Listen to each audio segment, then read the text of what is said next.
ऐसे ही केस मेरे पास आया था जिसमें लड़का मेरे ख्याल से 14 साल का था और उसने 2 साल के अंदर 125 करोड़ का फ्रॉड किया था। वो बिजली का बिल बनाता था कि जब आप बिजली विभाग का बिल पे करते हैं तो जब जब पेमेंट सिस्टम की ओर जाते हैं तो एक नया पॉपअप आता है और फिर आप बैंक से कनेक्ट होते हैं। तो बैंक के लिए आप फिर लॉगिन पासवर्ड डालते हैं और फिर आपका पेमेंट होता है।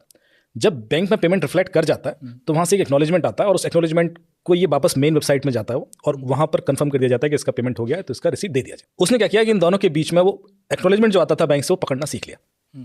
अब वो क्या करता था कि किसी को बुलाया कि तुम्हारा बिजली का बिल कितना, 2.5 लाख, अभी वेवर कराते हैं 25,000 दो। फिर वो जीरो बैलेंस के अकाउंट से पेमेंट करता था उसका बिजली का बिल।